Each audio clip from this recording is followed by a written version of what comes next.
नमस्कार दोस्तों, मैं राम भारद्वाज आपका स्वागत करता हूं आपकी शानदार जानदार जबरदस्त मूल विधि कक्षा में। और आज एक नए एक्ट को हम लोग शुरू करने जा रहे हैं जो बहुत ही छोटा सा एक्ट है पर बहुत ही इंपॉर्टेंट एक्ट है। उसमें भी कुछ ही धाराएं ऐसी हैं जिनको हमको गंभीरता से देखना है और फिर ये एक्ट भी हमारा कंप्लीट हो जाएगा।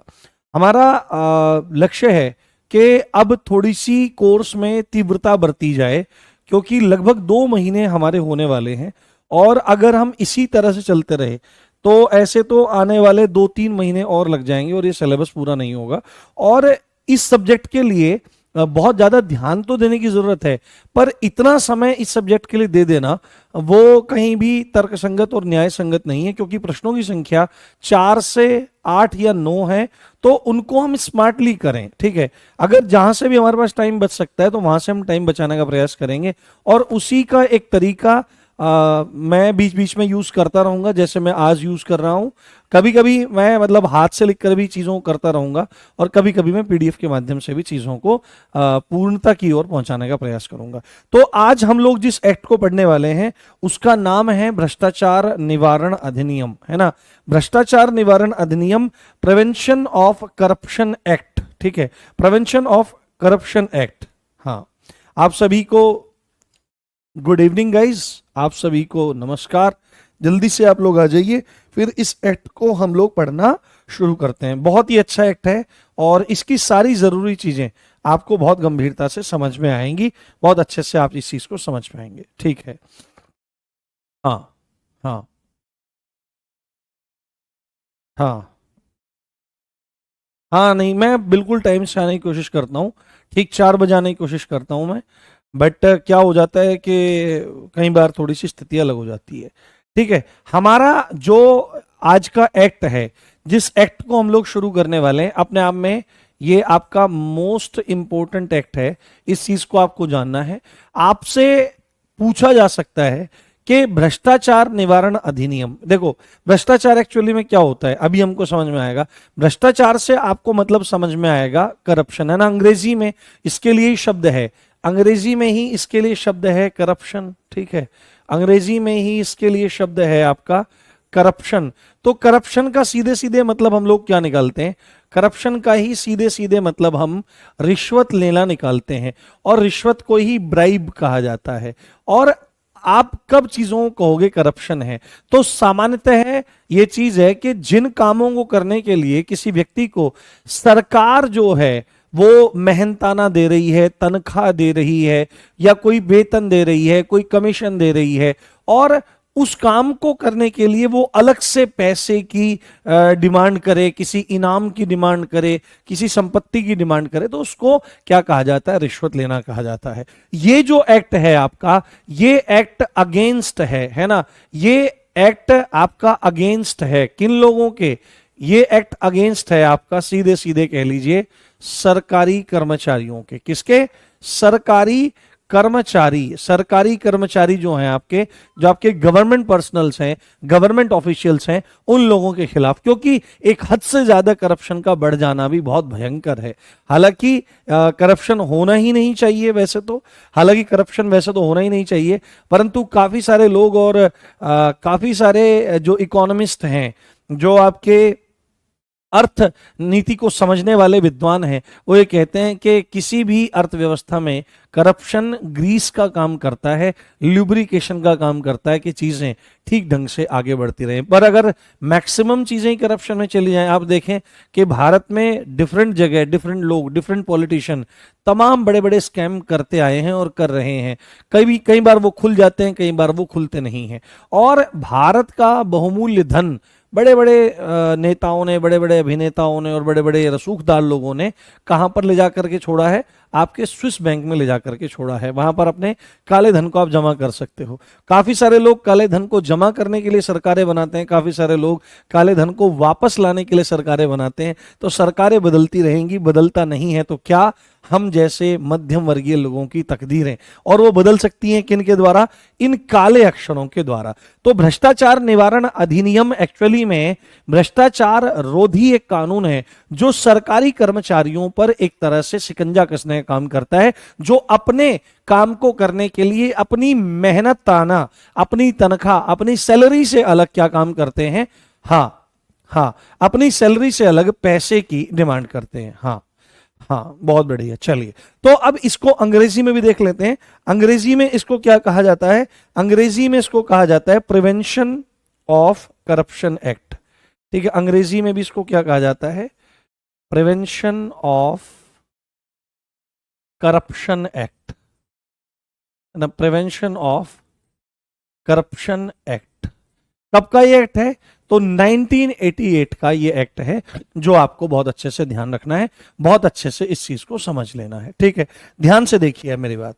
यहां पर आपको पता है कि जब भी हम किसी एक्ट को शुरू करते हैं, जब भी हम किसी एक्ट को पढ़ना चालू करते हैं, तो हम कुछ इंपॉर्टेंट पॉइंट्स वहां पर देखते हैं, जिसमें सबसे पहला बिंदु होता है हमारा डेट्स, कि कौन कौन सी तारीखें हैं जो उस एक्ट से रिलेटेड हैं, कौन कौन से पॉइंट हैं जो उस एक्ट से रिलेटेड हैं। तो तारीखों में दो तरह की तारीखें आती हैं।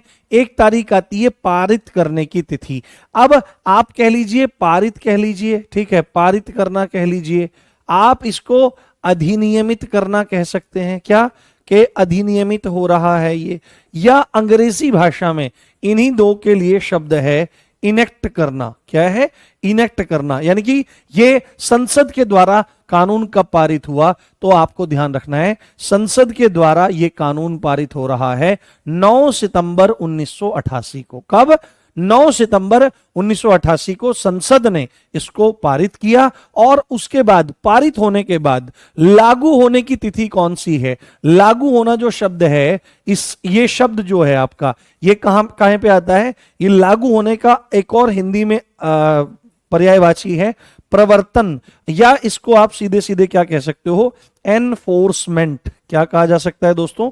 एनफोर्समेंट, कि कब ये भारत में आपका लागू हुआ, कब ये पूरा का पूरा एक्ट प्रभाव में आया, केम इनटू फोर्स। इसको एक और नाम से देख सकते हो, केम इनटू फोर्स, है ना, कब ये आपके प्रभाव में आया, यानी कि कौन सी तारीख के बाद यदि कोई व्यक्ति इस एक्ट में दी गई धाराओं का उल्लंघन करेगा तो उसके वह कार्य अपराध माने जाएंगे।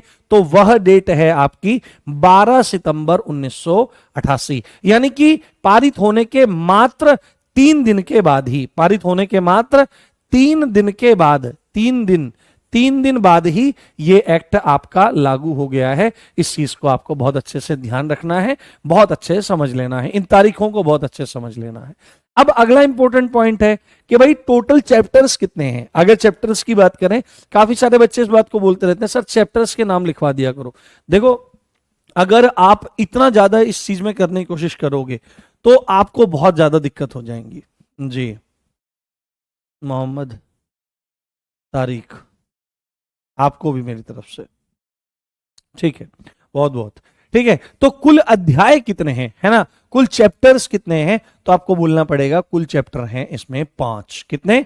There are 5 chapters. और अगला इंपॉर्टेंट पॉइंट जो है ये कई बार पूछ लिया जाता है एग्जाम में कि भाई कुल कितनी धाराएं हैं भ्रष्टाचार निवारण अधिनियम में, कुल कितनी धाराएं हैं? तो कुल 31 धाराएं इसमें दी गई हैं। पारित होने की तिथि 9 सितंबर 1988, लागू होने की तिथि है 12 सितंबर 1988। पारित होने के 3 दिन बाद ही ये एनफोर्स हो गया। कुल अध्याय हैं 5। अध्याय मतलब अंग्रेजी में लिख देता हूं मैं, टोटल चैप्टर्स, ठीक है, टोटल चैप्टर्स। और यहां पर आपकी धाराएं यानी सेक्शंस हैं कितने? 31, ठीक है, 31। तो ये किसी भी एक्ट से संबंधित आपके इंपॉर्टेंट पॉइंट हैं जिनको आप, हाँ देखो, मैं आपको सच्ची बात बताता हूं, आप लोग ना समझने पे ज्यादा ध्यान दो। अगर आपको नोट्स बनाने की इच्छा है तो आप ना क्लास के साथ साथ ही बहुत शॉर्ट में, ये नहीं कि चमका चमका करके आप नोट्स लिख रहे हैं, अगर ऐसा लिखने का मन है तो आप बाद में इसको लिख सकते हैं। पीडीएफ आपके पास जो कि तू आ जाएगी, मैं तुरंत पीडीएफ भेज देता हूं क्लास के बाद, और तुरंत अपलोड हो जाती है, आधे घंटे बाद आपको मिल जाएगी, तो आप अपने हिसाब से उसमें लिख सकते हैं। बट अगर हम इस पर्पस से कि आप एक एक पॉइंट को लिखते जाएंगे तो ये कहीं ना थोड़ा सा मतलब अजीब सा तरीका है। जब आपके पास बोर्ड पीडीएफ भी आ रही है, जब आपके पास हैंड रिटन पीडीएफ भी आ रही है, जो कि तू सुंदर लिखे लिखे पॉइंट्स हैं, और आपके पास किताब भी है, तो फिर आप हाथ से नोट्स बना रहे हो तो आप सोचो कि आप हार्ड वर्क कर रहे हो या स्मार्ट वर्क कर रहे हो। तो क्लास में आप सोचो कि जल्दी से जल्दी ज्यादा से ज्यादा हमको समझने के लिए मिले, और समझने के बाद हम नोट्स तो हमको मिल जाएंगे। आप एक प्रिंटर रखो अपने घर में, या कहीं दोस्त के पास रखो, या कहीं से भी लाओ, हफ्ते भर में चले जाओ, सारे के सारे प्रिंट निकाल लो और उसी पे अपने हिसाब से आप लिख लो। जो हैंड रिटन पीडीएफ आपकी आती है अपने हिसाब से उन्हीं को मॉडिफाई कर लो, तो आपके लिए चीजें बहुत आसान हो जाएंगी, कोई दिक्कत वाली बात नहीं है। ठीक है, तो इन पॉइंट्स को हमने समझ लिया। अब हम सीधे चलते हैं हमारे एक्ट की तरफ, हमारे एक्ट की तरफ। और इस एक्ट में सबसे पहली धारा, आपको पता है किसी भी एक्ट में जो सबसे पहली धारा होती है वो हमेशा बात करती है किसके बारे में? वो हमेशा बात करती है संक्षिप्त नाम, कि इसका नाम क्या होगा, इसका विस्तार कहां पर होगा और इसका प्रारंभ कहां होगा। तो प्रारंभ तो हमने इसका देख लिया, संक्षिप्त नाम हमको इसका पता लग गया कि भ्रष्टाचार निवारण अधिनियम है। मूल बिंदु है कि विस्तार कहां कहां तक है, यानी कि क्या भारत के किसी कोने में बैठा हुआ व्यक्ति इसकी पकड़ से बच जाएगा, है ना? सपोज करो दिल्ली में कोई बैठा है तो उसको तो दबोच लिया जाएगा। क्या अरुणाचल प्रदेश में बैठा हुआ, अरुणाचल प्रदेश के किसी जिले के किसी गांव में अगर कोई सरकारी दफ्तर है वहां पर पैसे मांग रहा है कोई आदमी, तो वो भी इसकी गिरफ्त में आएगा? तो डेफिनेटली यहां पर एक बात लिखी गई है कि इसका जो विस्तार है वह संपूर्ण भारत पर है। यह आपको ध्यान रखना है। इसमें तो अगर आप किसी कोई स्पेशल पॉइंट याद भी नहीं करोगे तो आपका काम चल जाएगा, परंतु इस एक्ट में एक बात और एक्स्ट्रा है। बाकी के जितने भी सारे एक्ट थे, बाकी के जितने भी सारे एक्ट थे, हाँ ठीक है, बाकी के जितने भी सारे एक्ट, हाँ पीआईएल पूरा हो गया है, उसमें इंपॉर्टेंट केसेस हैं, इंपॉर्टेंट केसेस को सारों को बाद में क्लासिफाई करके पढ़ाएंगे, कोई दिक्कत वाली बात नहीं है। ठीक है, आप एक ही जगह याद कर लेना सारे के सारे उनको।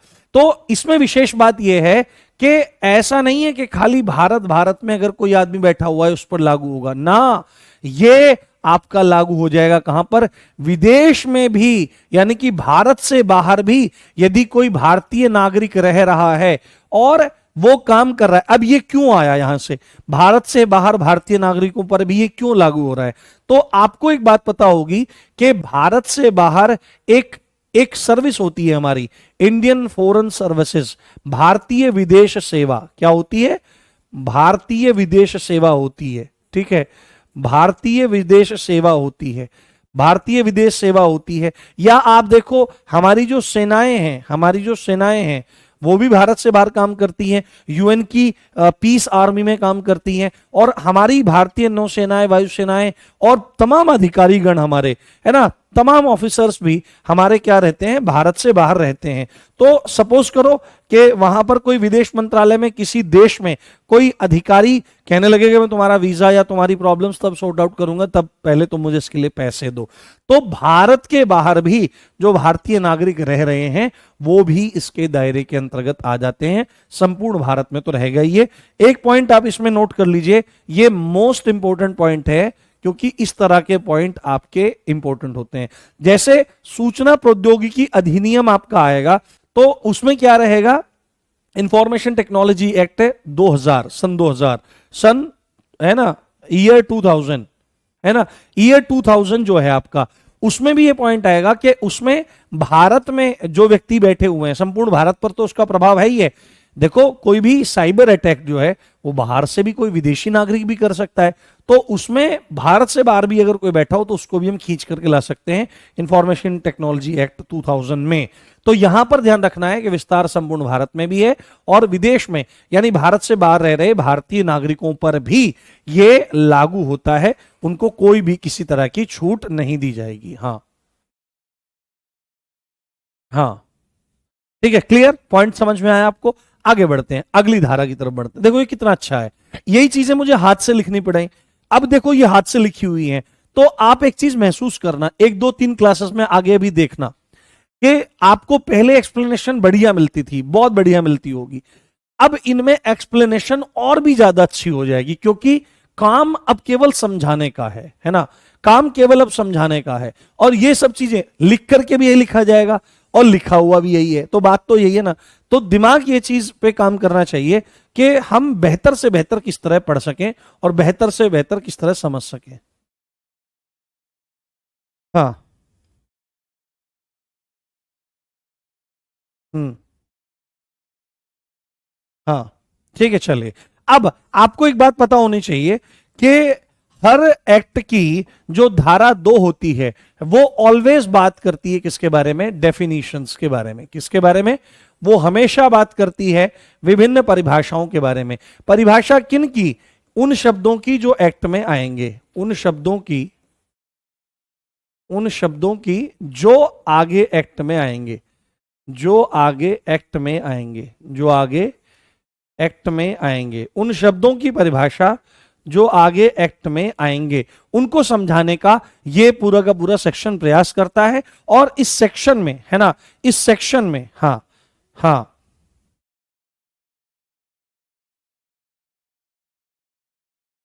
हम्म, अंकुर चौहान, जी भाई, जी भाई, अभिवादन। अंकुर चौहान बागपत, जी, अभिवादन। ठीक है, नई अनुसूचियों के संदर्भ में इसमें कोई बात नहीं है। तो आपको सबसे पहले याद रखना है सेक्शन 2A।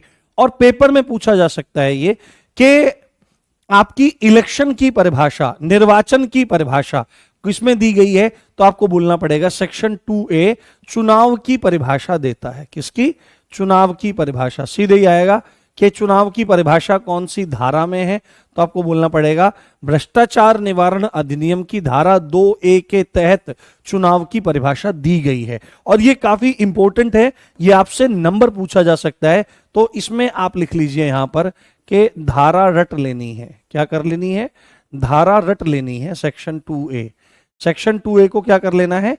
आपको रट लेना है बहुत अच्छे से, क्योंकि ये पूछा जा सकता है कि चुनाव, इलेक्शन या निर्वाचन की परिभाषा कहां पर दी गई है। ठीक है, चलिए। उसके बाद मोस्ट इंपोर्टेंट पॉइंट आपका, अगला मोस्ट इंपोर्टेंट पॉइंट जो आपका है वो है सेक्शन 2B। क्या है? सेक्शन 2B है जो पब्लिक ड्यूटी के बारे में, लोक कर्तव्य की परिभाषा के बारे में बात करता है।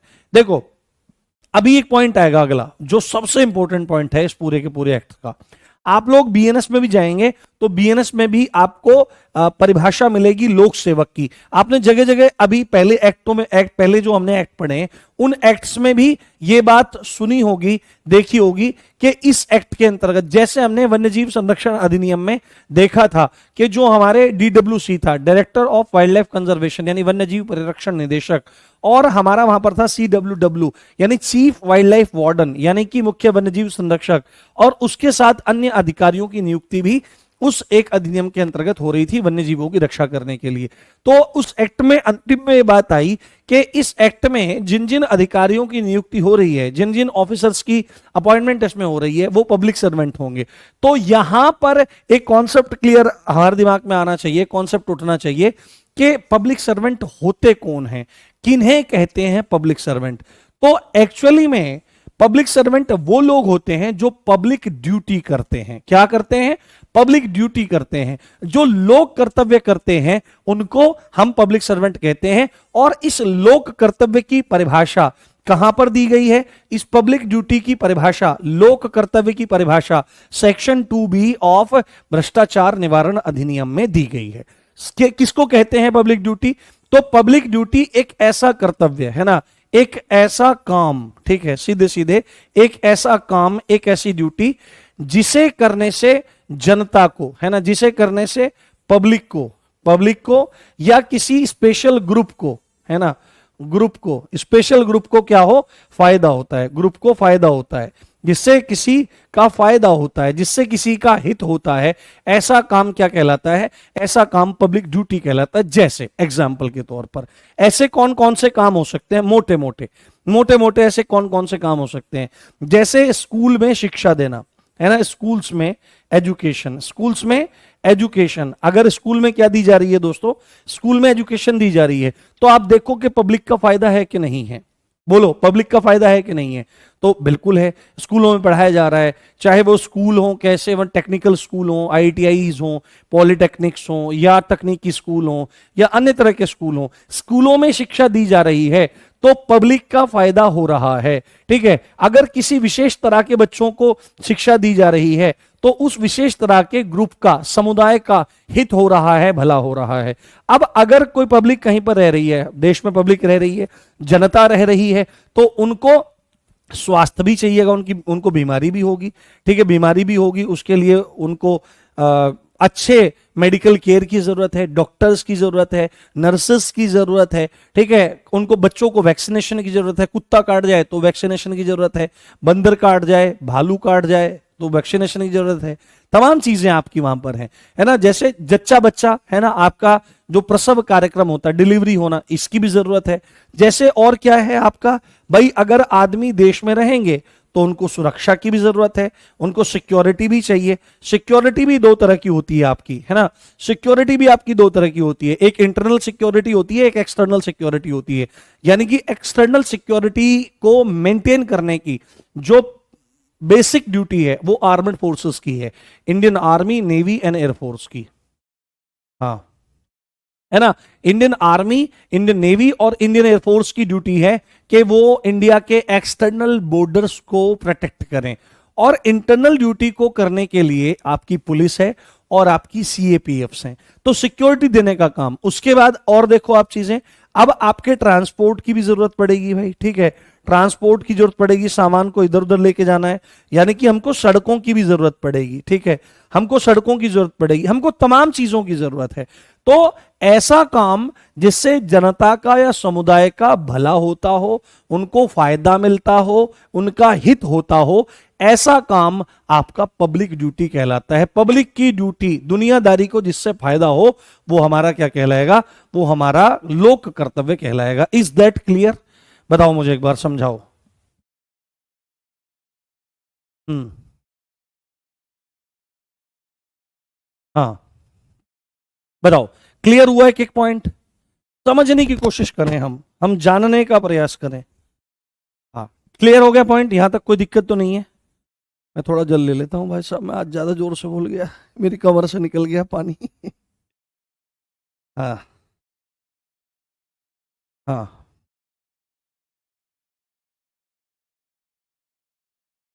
हम्म।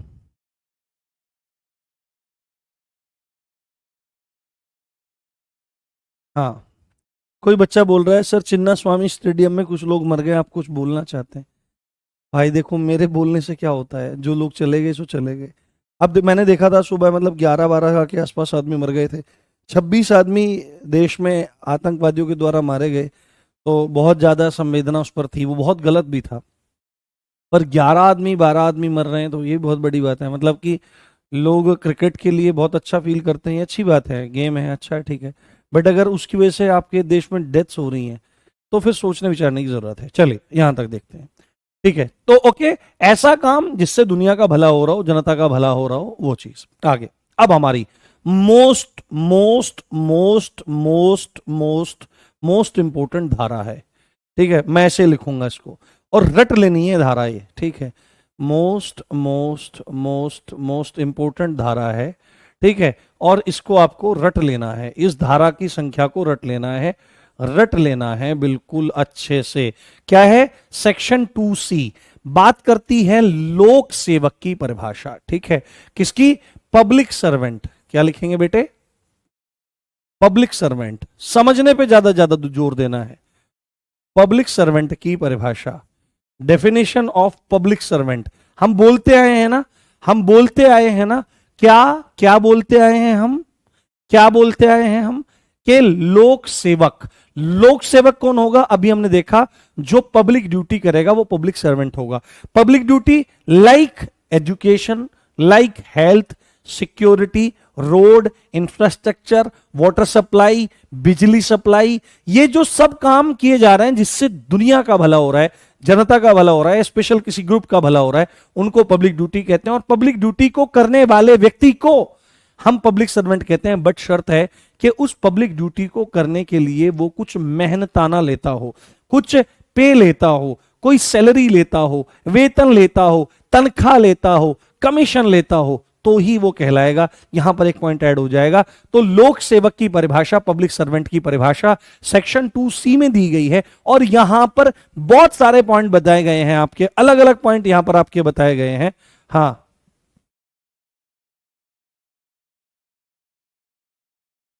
हाँ। हाँ। हाँ, ठीक है, तो यहां पर सबसे पहला पॉइंट क्या आया है, लोक सेवक कौन है। यहां पर मैं एक क्वेश्चन रेज कर देता हूं, लोक सेवक कौन है, इसकी परिभाषा, इस क्वेश्चन का जवाब ये पूरा का पूरा मतलब सेक्शन देगा। लोक सेवक कौन है, ठीक है, लोक सेवक कौन है, एक क्वेश्चन हमने यहां पर रेज कर दिया, एक क्वेश्चन हमने यहां पर बना दिया।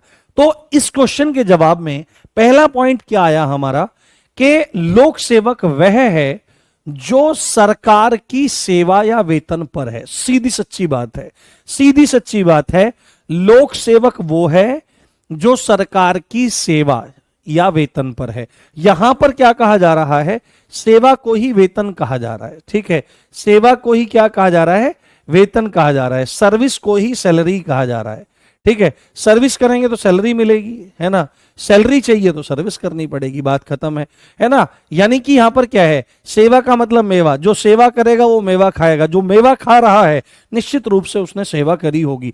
तो अगर आपको वेतन चाहिए तो आपको सेवा करनी पड़ेगी। आप लोग भी तो दरोगा का वेतन पाना चाहते हो, तो दरोगा का वेतन कैसे मिलेगा, जब आप सेवा करोगे। तो किसकी सेवा करें, सेवा करें पुस्तकों की, सेवा करें ज्ञान की, उनके चरणों को चापो, दबाओ। चरण चापने का मतलब है ससम्मान उनका अध्ययन करें।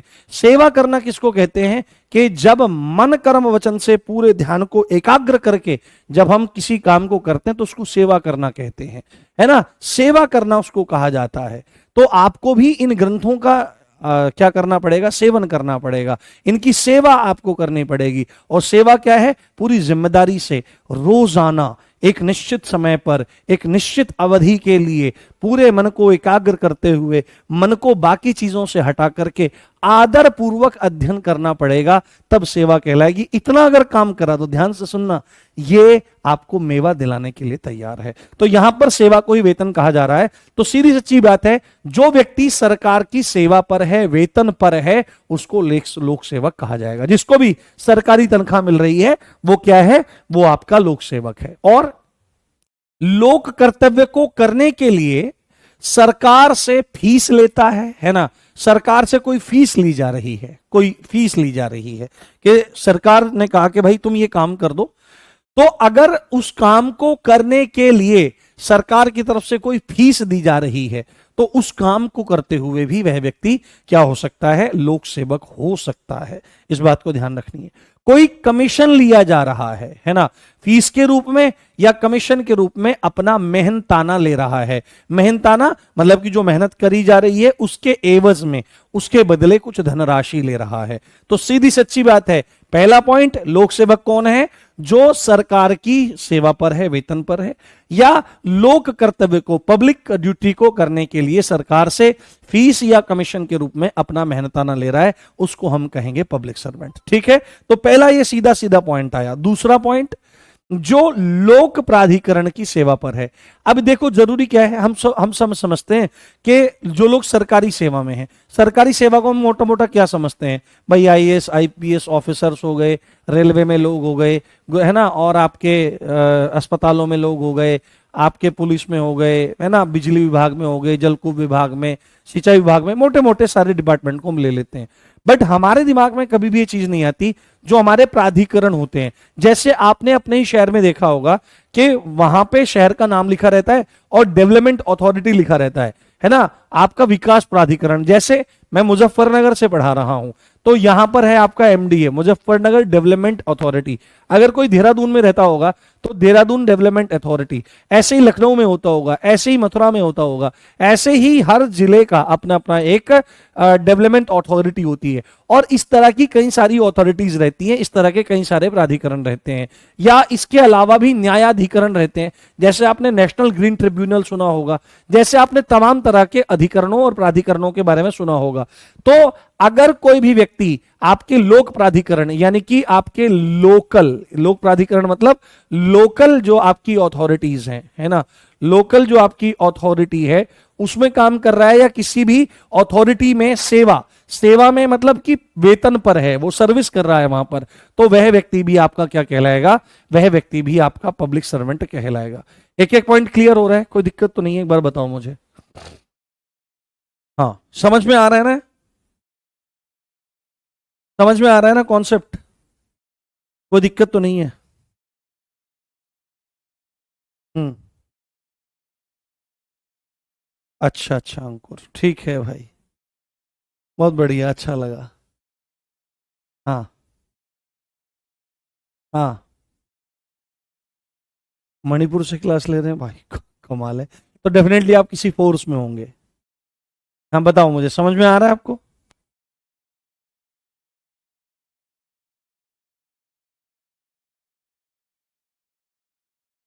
हाँ, हर्निया के लिए तो ऑपरेशन सबसे अच्छा होता है।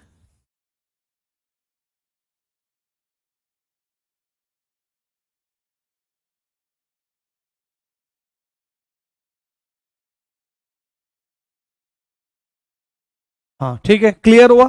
ओके, आगे बढ़ते हैं और आगे बढ़ते हैं और देखते हैं और कौन हो सकता है पब्लिक सर्वेंट आपका। ध्यान से, पहला पॉइंट आ गया, जो सरकार की सेवा में है या सरकार की ये पब्लिक ड्यूटीज को करने के लिए फीस या कमीशन के रूप में मेहनताना लेता है। दूसरी बात, जो किसी भी तरह की लोकल अथॉरिटीज में है, पब्लिक जो अथॉरिटीज हैं उनमें है ना।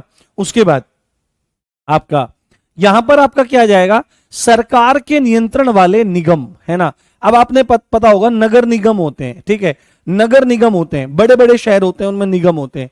अगर निकाय, निकाय का मतलब आपकी बॉडीज, जो कोई सरकारी ऐसी है ना गवर्नमेंट बॉडी होती है, या कोई ऐसी कंपनी जो गवर्नमेंट के किसमें है, गवर्नमेंट के कंट्रोल में है। और प्राधिकरण मतलब वही आपका अथॉरिटी कह सकते हो, या ट्रिब्यूनल की सेंस में इसको ले सकते हो, ट्रिब्यूनल की सेंस में ले सकते हो, या अथॉरिटी की सेंस में ले सकते हो। तो ऐसे निगम, ऐसी बॉडीज, ऐसी कंपनीज और ऐसे ट्रिब्यूनल या अथॉरिटीज जो गवर्नमेंट के कंट्रोल में है, उनमें ड्यूटी करता है, उनमें काम करता है, उसमें सर्विस देता है और वहां से वेतन प्राप्त करता है, तो वो भी आपका पब्लिक सर्वेंट कहलाएगा। तो सरकार के नियंत्रण वाले निगमों में, निकायों में, कंपनियों में, प्राधिकरणों में जो व्यक्ति सर्विस करता है, वेतन प्राप्त करता है, वो भी आपका पब्लिक सर्वेंट कहलाएगा। और आगे देखो, कोई भी जो जज होता है, कोई भी न्यायाधीश, कोई भी न्यायाधीश, कोई भी जज साहब, जज के अंतर्गत यहां पर इसमें आपका मजिस्ट्रेट भी है, ठीक है। जो आपका मजिस्ट्रेट होता है, दंडाधिकारी, मजिस्ट्रेट शब्द के लिए ही आपका दंडाधिकारी है। और आपके सिविल जज, ठीक है, जो आपके सिविल जज होते हैं, सिविल जज का मतलब आपके जो एडीजे होते हैं, डीजे होते हैं, उन सब के बारे में बात हो रही है। तो किसी भी तरह का अगर कोई जज है तो वो आपका एक पब्लिक, वो आपका पब्लिक सर्वेंट है। इस चीज को आपको ध्यान रखना चाहिए। हाँ पढ़ो ध्यान से। हाँ बिल्कुल, शिक्षक भी, शिक्षक क्यों नहीं आएंगे लोक सेवक में, क्या कर रहे हैं? हाँ, शिक्षक क्यों नहीं आएंगे, मैंने क्या बात बताया, आप कॉन्सेप्ट को समझो। जो लोग कर्तव्य कर रहे हैं वो सब टीचर, वो सब क्या है, वो पब्लिक सर्वेंट है। तो लोक कर्तव्य क्या है, जिससे सबका भला हो रहा है। अब जिससे सबका भला हो रहा है उसमें शिक्षा भी तो है। शिक्षा को देने वाला कौन है, शिक्षक है। शिक्षक क्या काम कर रहा है, सरकार की तनख्वाह पर काम करता है कि नहीं करता है, बिल्कुल करता है। तो वो भी तो आपका लोक सेवक हुआ। उसके बाद खाली कोर्ट में जज ही पब्लिक सर्वेंट नहीं होते हैं, कोर्ट में काम करने वाले और लोग भी होते हैं। जैसे आपके क्या है, इसको लिखेंगे पब्लिक सर्वेंट, न्यायालय के प्रशासन में, यानी कि आपके कोर्ट एडमिनिस्ट्रेशन में अगर कोई किसी भी तरह की ड्यूटी को परफॉर्म कर रहा है, न्यायालय के प्रशासन में किसी कर्तव्य, कर्तव्य का मतलब क्या होता है बेटे, कर्तव्य का मतलब होता है ड्यूटी का पालन करने के लिए प्राधिकृत है ना, वो ऑथोराइज्ड है। क्या है, ऑथोराइज्ड है, ऑथोराइज्ड है, ठीक है। अगर कोई जज के अलावा भी कोर्ट एडमिनिस्ट्रेशन में किसी ड्यूटी को करने के लिए ऑथराइज है, या कोर्ट में काम करने वाले अन्य सदस्यों के बारे में यहां पर बात हो रही है, तो कोर्ट में काम करने वाले अन्य सदस्य भी आपके पब्लिक सर्वेंट कहलाएंगे। आप देख रहे हैं, हाँ हाँ। अरे सर आप डॉक्टर मत बनो, टीचर ही रहो। हाँ, अच्छा, हाँ हाँ, ठीक है, चलिए कोई बात नहीं, आगे चलते हैं। उसके बाद, उसके बाद यहां पर ये पॉइंट कुछ गायब हो गया शायद, हाँ ये, इसको हम आगे लेते हैं, इस पॉइंट को हम आगे लेते हैं, इस पॉइंट को हम आगे लेते हैं, इस पॉइंट को हम आगे लेते हैं, ठीक है। यहां तक का आपको समझ में आ गया, इस धारा को अच्छे से समझना जरूरी है। अभी आप ना जब इनकम टैक्स एक्ट में जाओगे तो आपको ना वहां पे क्या चीजें मिलेंगी, आपको वहां पे तीन टर्म मिलेंगे, ठीक है, तीन टर्म मिलेंगे। एक मिलेगा परिसमापक, है ना, एक यहां पे ऐसे लिख देते हैं हम लोग, हाँ, परिसमापक, परिसमापक, ठीक है। एक मिलेगा प्रापक, एक मिलेगा आयुक्त, ठीक है। ये स्पेशली कहां पर होते हैं, ये जो परिसमापक और प्रापक होते हैं, ये लोग किसी बैंक द्वारा या किसी वित्तीय संस्था द्वारा नियुक्त किए जाते हैं किसी कंपनी के फाइनेंशियल डिटेल्स को क्लोज करने के लिए, या उनको क्या करने के लिए, मतलब उनको फाइनलाइज करने के लिए ये लोग आपके को किनके द्वारा, बैंकों के द्वारा या वित्तीय निकायों द्वारा नियुक्त किए जाते हैं। तो परिसमापक जो आपका होता है इसको लिक्विडेटर कहते हैं। जो परी परी यहां पर देखो क्या है, अब आधे आप में से बोलने लगेंगे बुद्धिमान महाशय कि सर हमको हिंदी मत पढ़ाओ, है ना। परी परी परी जो उपसर्ग होता है इसका अर्थ होता है चारों ओर, है ना, चारों ओर, चारों ओर, परी शब्द का, है ना, चारों तरफ, चारों तरफ, इसी सेंस में आपका आ जाता है। और समापक मतलब समाप्त करना, जब कोई कंपनी खत्म हो रही होती है और वो अपने फाइनेंशियल रिकॉर्ड्स को क्लियर करना चाहती है, कुछ आपका जो हिसाब किताब चुकता बकाया रह जाता है, लोन्स इत्यादि होते हैं, तो उनको फाइनलाइज करने के लिए एक व्यक्ति को नियुक्त किया जाता है जिसको परिसमापक कहा जाता है।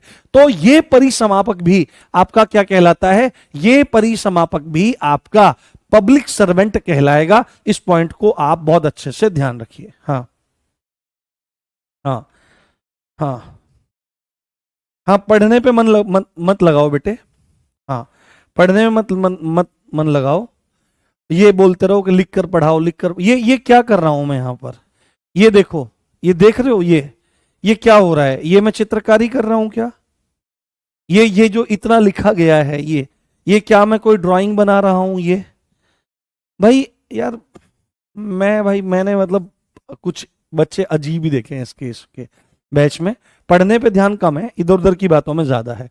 लिक्विडेटर कहा जाता है, लिक्विडेटर, ठीक है, वर्ड है लिक्विडेटर, ठीक है। लिक्विडेटर क्या काम करता है मैं लिख देता हूं यहां पर, लिक्विडेटर किसी कंपनी की किसी कंपनी के ऑपरेशंस की समाप्ति पर, ठीक है, किसी कंपनी के बंद होने पर, ऐसे लिख देते हैं साधारण भाषा में, किसी के कंपनी के बंद होने पर हिसाब किताब सही करने वाला, हिसाब किताब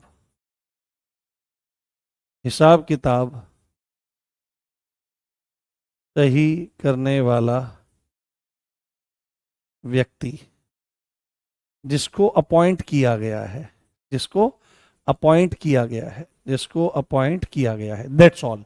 एक होता है प्रापक, प्रापक मतलब जो प्राप्त करता है, प्राप्त करना मतलब रिसीव करता है, रिसीव, तो रिसीवर को प्रापक कहा जाता है। यह भी इसी तरह की सेंस में, यह भी फाइनेंशियल रिकॉर्ड्स के बारे में ही आपकी बात करता है। हाँ हाँ हाँ हाँ, ठीक है, हाँ ठीक है, इस चीज को ध्यान से देखिए। तो परिसमापक मतलब लिक्विडेटर, प्रापक मतलब रिसीवर, और कोई भी आयुक्त, है ना, कोई भी कमिश्नर, है ना, कोई भी कमिश्नर, ये सब के सब क्या हैं आपके, ये सब के सब परिसमापक हैं। और मुझे लगता है ये सबसे ज्यादा इंपॉर्टेंट है, क्योंकि किसी का ध्यान ही नहीं पड़ेगा, अगर पेपर में जिसने नहीं पढ़ा होगा उसके सामने आ जाएगा परिसमापक, उसके सामने आ जाएगा क्या, परिसमापक, उसका दिमाग खराब हो जाएगा। लिक्विडेटर, अरे भाई ये समझ में नहीं आ रहा है क्या पॉइंट है, मैं तो क्लास में यही कहता रह गया, सर लिख के पढ़ाओ, सर लिख के पढ़ाओ, सर समझा रहे थे मैं समझ ही नहीं रहा था। तो मेन चीज यहां पर यह है, परिसमापक, रिसीवर, और आपका कोई भी कमिश्नर आपका क्या कहलाएगा, आपका पब्लिक सर्वेंट कहलाएगा। Clear point. अगला पॉइंट, आगे चलते हैं, अगले पॉइंट की तरफ चलते हैं। अब देखो यहां पर मुझे इसमें थोड़ा सा संशोधन करना पड़ेगा, क्योंकि हमारे भैया ने गड़बड़ कर दी है इसमें। हाँ, इसको व्हाइट से रंगते हैं, चित्रकारी करते हैं ना, पढ़ा तो रही नहीं ना, चित्रकारी करते हैं इसमें सुंदर सी, हाँ, चित्रकारी करते हैं, चित्रकारी। हाँ, यहां पर क्या चीज है, यहां पर लिखा जाएगा निर्वाचन सूची, ठीक है, निर्वाचन सूची, वोटर लिस्ट, क्या चीज है, वोटर लिस्ट। आपने देखा होगा जब भी आप वोट डालने जाते हैं तो आपके नाम का मिलान किया जाता है एक लिस्ट में, जिस लिस्ट में क्या रहता है, जिस लिस्ट को निर्वाचन सूची कहा जाता है। तो अगर कोई ऐसा आदमी है जो निर्वाचन सूची से संबंधित कार्यों को करता है, वह व्यक्ति भी आपका क्या कहलाएगा, वह व्यक्ति भी पब्लिक सर्वेंट कहलाएगा। क्यों? क्योंकि निर्वाचन के काम में पूरा देश भाग ले रहा है, पूरी जनता का भला है। जनता का क्या भला है? आप बोलोगे सर जनता का तो कोई भला होता है। देखो, मूलभूत अवधारणा में तो जनता का ही भला होता है, क्योंकि लोकतंत्र जनता के द्वारा, जनता का है ना, जनता के लिए ही शासन है। परंतु वास्तविकता में बात ये नहीं है। यहां पर तो गुंडों के लिए गुंडों का ही शासन है, ठीक है। और सब के सब ऐसे ही हैं। कुछ ही लोग होते हैं जो वास्तविकता में अपवाद के तौर पर होते हैं, बट ज्यादातर को तो सबको अपने घर ही भरने हैं। आप सब लोग, आप जैसे लोग, हमारे जैसे लोग, सच बताता हूं, अगर हमको अभी की स्थिति में पता लग जाए कि हमारे खाते में 1 करोड़ रुपए आ गए हैं, तो मैं मानता हूं आप में से और मेरे में जैसे तो बहुत सारे लोग निश्चिंत हो जाएंगे, 1 करोड़ आ गया, जिंदगी कट जाएगी आराम से, कोई दिक्कत नहीं है। 2-3 करोड़ आ जाए तो फिर तो सोचने लगे, बाल बच्चे भी सेट हो गए हमारे तो। पर जिसको 1-2 करोड़ से कोई मतलब नहीं है, वो तो हजारों करोड़ों में बात करते हैं, हजारों करोड़ों में बात करते हैं, ठीक है। तो ऐसी ऐसी भी स्थितियां यहां पर हैं। तो अगर कोई व्यक्ति निर्वाचन सूची, वोटर लिस्ट से संबंधित कार्यों को करता है तो वो भी पब्लिक सर्वेंट है।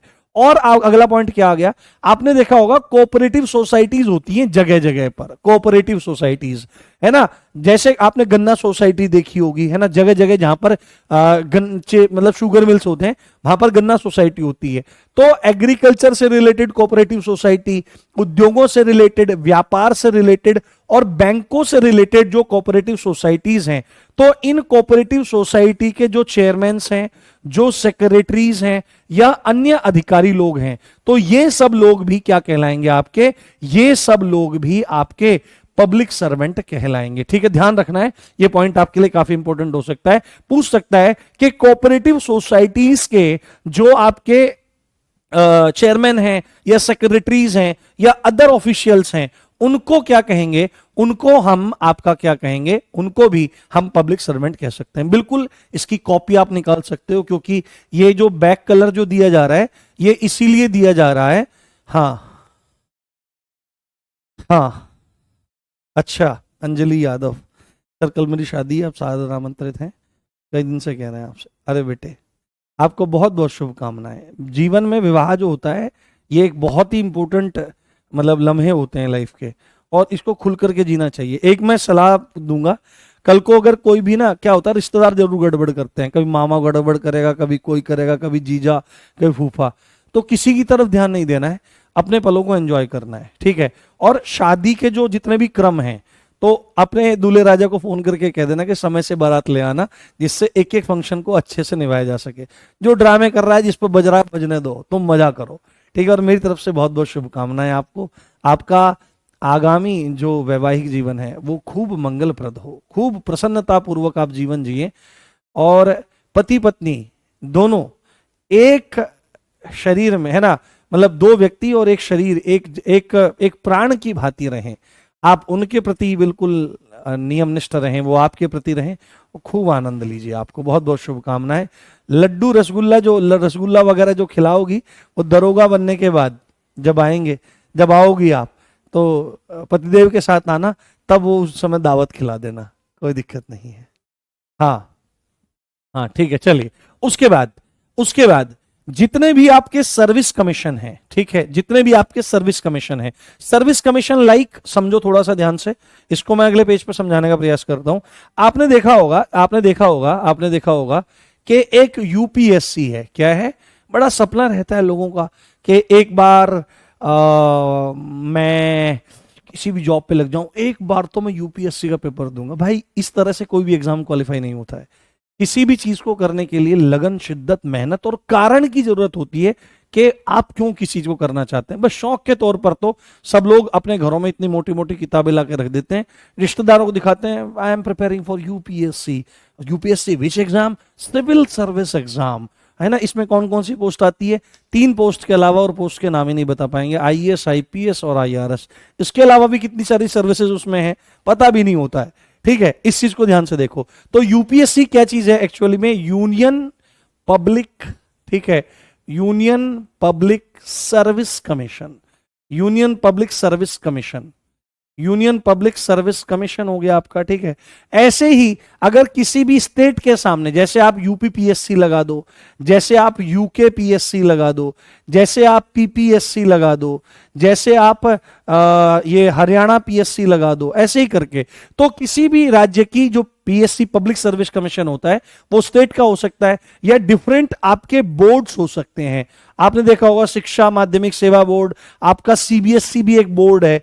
तो जितने भी आपके आयोग हैं और जितने भी आपके बोर्ड्स हैं, इन बोर्डों के और इन कमीशन के जो अध्यक्ष होते हैं, चेयरमैन होते हैं, या अन्य सदस्य होते हैं, या इनके जो कर्मचारी होते हैं, वो भी आपके क्या कहलाते हैं, पब्लिक सर्वेंट्स कहलाते हैं। इस बात को आपको बहुत अच्छे से ध्यान रखना है। हाँ हाँ, देखो अब किसी बच्चे ने क्वेश्चन पूछा, अब किसी बच्चे ने पूछा सर आप भी लोक सेवक हो गया, आप भी तो पढ़ाते हो, लोगों का भला होता है, पर मेरे प्यारे बेटे इस बात को ना भूलना, इस बात को ना भूलना, इस बात को ना भूलना, लोगों का भला करते हैं हम, उसके लिए तनख्वाह भी लेते हैं हम, पर हम सरकार से नहीं लेते, हम श्री अंकित भाटी जी से लेते हैं। ठीक है, तो यदि अंकित भाटी जी की जगह हम सरकार से ले रहे होते तो हम लोक सेवक होते, और उनसे ले रहे हैं तो हम थोक सेवक हैं, थोक में सेवा कर रहे हैं बिल्कुल। हाँ, रिटेल में नहीं चल रहा है, सब होलसेल में चल रहा है। ठीक है, तो इस चीज को ध्यान रखना चाहिए। हाँ, जो भी सीधी सच्ची बात है, ये तो वो पॉइंट्स बताए जा रहे हैं जो एग्जाम के लिए जरूरी हैं, जो आपकी सेक्शन 2C में दिए गए हैं। बट सीधा सीधा कोर कॉन्सेप्ट है, जो सरकारी सेवा पर है, तनख्वाह ले रहा है, वो भी आपका सरकारी सेवक है। बात खत्म, इतने में ही क्लियर हुई बात, आपको समझ में आई बात आपको? हाँ हाँ, बताएंगे बेटे, तारीख अभी बताएंगे आपके, मैं कमेंट्स देख रहा हूं। ठीक है, चलो आगे चलते हैं, मजा आ रहा होगा आपको। अब आगे, अब आगे ध्यान से समझो, ध्यान से समझने का प्रयास करो। अगला इंपॉर्टेंट पॉइंट है, अगर कोई भी यूनिवर्सिटी है ना, अगर कोई भी यूनिवर्सिटी है तो उस यूनिवर्सिटी में एक अधिकारी होता है जिसको वाइस चांसलर कहा जाता है। क्या कहा जाता है? वीसी कहा जाता है, जिसके लिए हिंदी में शब्द है कुलपति, जिसके लिए हिंदी में शब्द है कुलपति, जिसके लिए हिंदी में शब्द क्या है आपका? कुलपति शब्द है। और कुलपति से भी एक बड़ा होता है अधिकारी जिसको चांसलर कहा जाता है, और चांसलर के लिए शब्द होता है कुलाधिपति। क्या शब्द होता है? कुलाधिपति। और आपको एक बात पता होनी चाहिए कि किसी भी राज्य में कितनी भी यूनिवर्सिटीज हैं, उनके कुलपति अलग हो सकते हैं, पर कुलाधिपति राज्यपाल महोदय ही होते हैं। कौन होते हैं? राज्यपाल महोदय ही उनके कुलाधिपति होते हैं। तो किसी यूनिवर्सिटी के कुलपति, उसके प्रोफेसर्स के लिए ही शब्द यूज होता है आचार्य, है ना। प्रोफेसर्स के लिए ही आपका शब्द होता है यूज आचार्य, और लेक्चरर्स के लिए शब्द यूज होता है उपाचार्य। तो किसी भी यूनिवर्सिटी के कुलपति, उनके प्रोफेसर्स, उनके लेक्चरर्स क्या कहलाएंगे? आपके पब्लिक सर्वेंट होंगे। क्या होंगे बेटे? आपके पब्लिक सर्वेंट होंगे। इस चीज को आप ध्यान रखिए। हाँ, बहुत बढ़िया आकाश।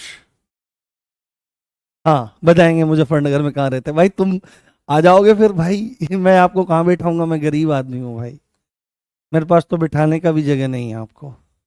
ठीक है, तो यहां तक हम लोगों ने किया, अब आगे चलते हैं। ठीक है, यहां तक कोई दिक्कत तो नहीं है? यहां तक एक ही चीज क्लियर है? कोई दिक्कत हो तो बताओ। मजा आ रहा है, नहीं आ रहा है? हाँ बिल्कुल बिल्कुल, मंत्री भी लोक सेवक होंगे। देखो, एनजीओ जो होते हैं वो सरकार के नियंत्रण में नहीं होते हैं। ठीक है, एनजीओ का नाम ही एनजीओ है, नॉन गवर्नमेंट ऑर्गेनाइजेशंस। हाँ, नहीं, प्राइवेट आदमी लोक सेवक कैसे हो सकता है? सरकारी तनख्वाह लेने वाला ही लोक सेवक हो सकता है। हाँ, ये कोऑपरेटिव सोसाइटी भी जो होती है, ये भी गवर्नमेंट के अंडर ही चलती हैं कई बार। समझ में आई बात? क्लियर है सब पॉइंट? आप कितनी सैलरी देते हो? जितनी राम जी दे देते हैं उतनी सैलरी लेते हैं, उससे ज्यादा नहीं लेते। हाँ, इतने में जितने में काम चल जाता है उतनी मिल जाती है। हाँ ठीक है, चलिए बहुत बढ़िया, आगे बढ़ते हैं। अब अगला इंपॉर्टेंट पॉइंट है, धारा 2 में जो इंपॉर्टेंट पॉइंट्स थे वो हमने समझ लिए, उनको हमने जान लिया। अब हम चलते हैं धारा 3 की तरफ। क्यों? क्योंकि अब जिनके बारे में हमने जिक्र किया है इनका इलाज भी तो करना है। क्यों? क्योंकि ये अभी आगे एक्ट में चल करके रिश्वत लेंगे अपने काम को करने के लिए। तो इससे पहले ये रिश्वत लेने लगे, हम लोग स्पेशल जजेस को नियुक्त कर देते हैं इनका इलाज करने के लिए। इनकी वाट लगाने के लिए हम ये 220 वाट का बल्ब लगा देते हैं। स्पेशल जजेस, है ना, स्पेशल जजेस की व्यवस्था हम लोग कर देते हैं। तो सेक्शन 3 बहुत इंपॉर्टेंट है। क्या बात बोलता है? विशेष न्यायाधीशों की नियुक्ति का अधिकार, के स्पेशल जजेस को नियुक्त किया जाएगा भ्रष्टाचार संबंधी मामलों की सुनवाई के लिए। तो विशेष न्यायाधीशों की नियुक्ति का अधिकार किसको है?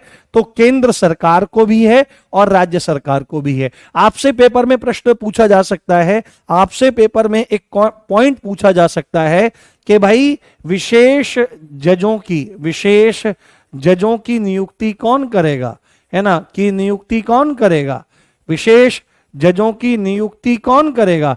तो आप बोलोगे कोई भी कर सकता है। आपकी सेंट्रल गवर्नमेंट भी कर सकती है, आपकी स्टेट गवर्नमेंट भी कर सकती है।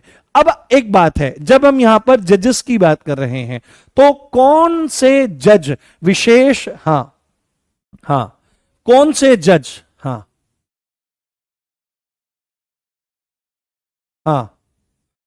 है ना, हाँ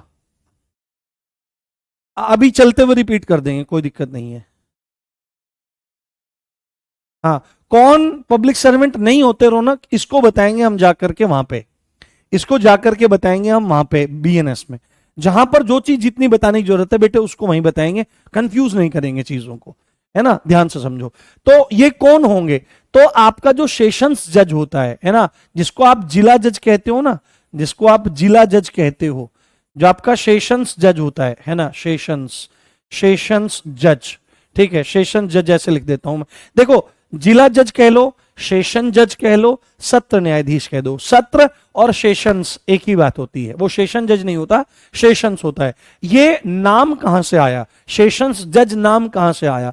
तो ये नाम आपका आया है पहले जब अंग्रेजों की हुकूमत थी देश में, तो अंग्रेज लोग गर्मी मानते थे बहुत ज्यादा, तो वो गर्मियों के दिनों में हिल स्टेशन चले जाते थे, उधर उत्तराखंड में, उधर हिमाचल में रहते थे आराम से। और उन्होंने क्या कह रखा था कि भाई मुंशी जी, आप केसेस आते रहें, उन केसेस को इकट्ठा करते रहो, उनकी डिटेल्स को आप इकट्ठा करते रहो। तो जैसे ही वो डिटेल्स आपकी इकट्ठा हो जाएंगी, जैसे ही वो डिटेल्स आपकी इकट्ठा हो जाएंगी, आप हमको इत्तिला कर देना। इत्तिला करने का मतलब है सूचना दे देना, इन्फॉर्म कर देना हमको कि साहब इतने ज्यादा हमारे पास केस आ गए हैं। तो हम वहां पर आएंगे उस क्षेत्र में और वहां पर एक सेशन बिठाएंगे, एक सत्र बिठाएंगे और उस सत्र में सबकी सुनवाई करके फैसला कर देंगे। तो जज एक सत्र लगाते थे और सत्र लगाने के बाद फिर निपटारा करके चले जाते थे। तब से ये शब्द रूढ़ हो गया एक बड़े जज के लिए जो जिले में होता था कि ये एक सत्र न्यायाधीश हैं, ये एक सेशंस जज हैं। तो सत्र न्यायाधीश विशेष न्यायाधीश होगा। आपके होते हैं अतिरिक्त सत्र न्यायाधीश, जिनको एडीजे कहा जाता है, एडिशनल डिस्ट्रिक्ट जज।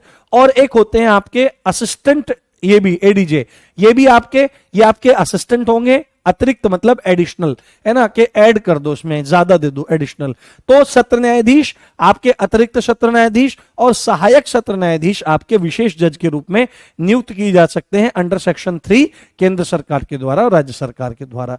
अब इंपॉर्टेंट बात है, क्यों नियुक्त किया जाएगा? तो इस एक्ट के तहत यदि कोई व्यक्ति अपराध करता है, किसी भी तरह का ऑफेंस करता है, ऑफेंस क्या होगा? रिश्वत लेना देना और भ्रष्टाचार से संबंधित ही मामले उसके आएंगे। तो खाली आपके अपराध करने पर ही नहीं पकड़ा जाएगा, अगर उसके लिए प्रयास भी किया, उसके लिए क्या किया, उसके लिए उस अपराध का प्रयास भी किया तो भी मारा जाएगा। ठीक है, उसके लिए कोई षड्यंत्र किया, कोई प्लानिंग करी, या किसी को उकसाना, ठीक है, किसी को उकसाना कि तुम अब ये ले लो, तुम पैसे ले लो, तुम्हारा काम हो जाएगा, तुम ऐसे कर लो, षड्यंत्र। तो इस एक्ट के अंतर्गत कोई अपराध करता है, कोई अटेम्प्ट करता है किसी चीज को करने का, अटेम्प्ट करता है, किसी तरह की कॉन्स्पिरेसी करता है, किसी तरह की कॉन्स्पिरेसी करता है, या दुष्प्रेरण अबेटमेंट। इतना तो मैं वैसे भी नहीं लिख पाता, अभी आप देखो, आप इस चीज को देखने का प्रयास करो, अगर मैं बोर्ड पे वैसे लिख रहा होता तो केवल हिंदी हिंदी लिख पाता। हाँ, अब देखो कितना सारा लिखा जा रहा है, अंग्रेजी में भी पढ़ाया जा रहा है, अंग्रेजी में भी वर्ड्स आ रहे हैं आपके। तो इस एक्ट के तहत यदि कोई अपराध हो रहा है, कोई उनका प्रयास किया जा रहा है, कोई कॉन्स्पिरेसी करी जा रही है, या कोई अबेटमेंट किया जा रहा है, तो ऐसे मामलों की सुनवाई के लिए हम क्या करेंगे, हम विशेष न्यायाधीशों को नियुक्त करेंगे। ठीक है, चलिए आज हम लोग यहीं पर रख लेते हैं। एक बार मैं फटाफट इसका रिवीजन करा देता हूं, फटाफट आपको सहूलियत हो जाएगी। ठीक है, ये क्या है, ये प्रिवेंशन ऑफ करप्शन एक्ट 1988 है, भ्रष्टाचार निवारण अधिनियम 1988 है, पारित हुआ है 9 सितंबर 1988 को, 3 दिन बाद ही लागू हो गया 12 सितंबर 1988 को। कुल चैप्टर्स हैं 5, कुल धाराएं हैं 31।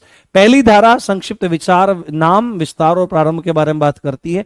संपूर्ण भारत पर विस्तार होने के साथ साथ भारत से बाहर भी अगर भारतीय नागरिक रह रहे हैं तो उन पर भी ये लागू होता है। परिभाषाओं में सेक्शन 2 में सेक्शन 2A इलेक्शन की परिभाषा देता है, सेक्शन 2B पब्लिक ड्यूटी की बात करता है।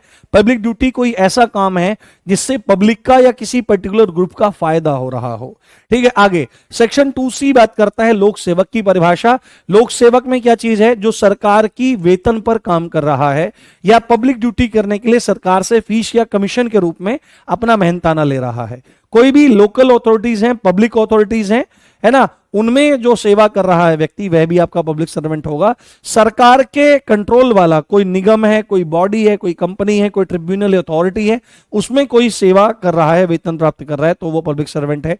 किसी भी तरह का जज पब्लिक सर्वेंट है, किसी भी तरह का व्यक्ति जो कोर्ट में काम कर रहा है, एडमिनिस्ट्रेशन में काम कर रहा है, वो भी पब्लिक सर्वेंट है। कोई लिक्विडेटर, कोई रिसीवर, कोई कमिश्नर भी आपका पब्लिक सर्वेंट है। वोटर लिस्ट से संबंधित किसी भी तरह का काम करने वाला व्यक्ति पब्लिक सर्वेंट है। किसी भी तरह की कोऑपरेटिव सोसाइटी जो एग्रीकल्चर, इंडस्ट्री, आपका व्यापार और बैंक से रिलेटेड है, उसका चेयरपर्सन, चेयरमैन, उसका सेक्रेटरी और अन्य अधिकारी, क्या चीज है, उसका अन्य अधिकारी भी आपका पब्लिक सर्वेंट है। जो कोई भी सर्विस कमीशन बोर्ड्स हैं, आपके सर्विस कमीशन है या डिफरेंट बोर्ड्स हैं, उनके अध्यक्ष और सदस्य और कर्मचारी पब्लिक सर्वेंट रहेंगे। और किसी यूनिवर्सिटी के कुलपति जैसे वाइस चांसलर, है ना, और आपके प्रोफेसर, लेक्चर, जिनको आचार्य उपाचार्य कहा जाता है, वो पब्लिक सर्वेंट है। आगे आपका सेक्शन 3 विशेष न्यायाधीशों की नियुक्ति का अधिकार सेक्शन 3 में केंद्र सरकार और राज्य सरकार के पास है। कौन विशेष न्यायाधीश के रूप में नियुक्त किए जा सकते हैं, तो सत्र न्यायाधीश, अतिरिक्त सत्र न्यायाधीश, सहायक सत्र न्यायाधीश। और ये क्या काम करेंगे, तो इस एक्ट के तहत किए गए अपराध, अपराधों के प्रयास, अपराधों के लिए कॉन्स्पिरेसी और अपराधों का दुष्प्रेरण, अबेटमेंट संबंधी मामलों की सुनवाई करेंगे। आप एक चीज नोटिस करो, अगर मैं हाथ से भी लिखता तो भी सेक्शन 3 तक ही लिख पाते हम, गारंटी है इस बात की। तो फिर हमको हाथ से क्यों नहीं लिखा। अब देखो, इसको हम पहले से लिख करके लाए हैं, तो आप ये चीज नोटिस करो, एक्सप्लेनेशन कितनी जबरदस्त हुई है। कोई बच्चा ऐसा नहीं होगा जिसे कॉन्सेप्ट समझ में नहीं आया। बताओ कोई तुम में से ऐसा है जिसको समझ में नहीं आया है, बताओ। हाँ हाँ हाँ, समझ में आया ना, मजा आया ना, आज एक्सपीरियंस अच्छा था ना। आज एक्सपीरियंस कैसा था मुझे बताओ। एक्चुअली में ये बहुत फुल जलवा आ रहा है। हाँ हाँ, तारीख आपकी बहन देख रही है। हाँ हाँ, मैंने वो कमेंट भी देख लिया था जो उससे पहले आपने करा था। हाँ बेटे, बिल्कुल तैयारी करो, अब तो 3 साल की छूट भी मिल गई है। आप में से बहुत सारे दोस्त ऐसे होंगे जिनके भाई दोस्त कुछ समय से बाहर जा रहे होंगे, तो जी जान लगा के तैयारी करो। और सुनने में ये भी आ रहा है कि जून में वैकेंसी आ सकती है, जून में ही। अब देखो, बाकी तो कुछ कहा नहीं जा सकता, पर तैयारी आप करो।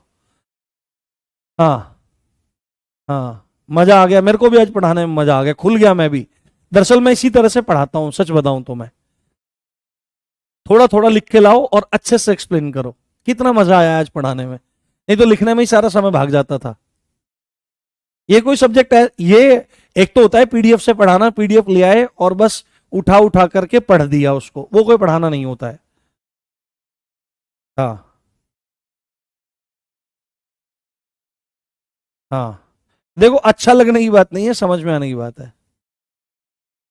हाँ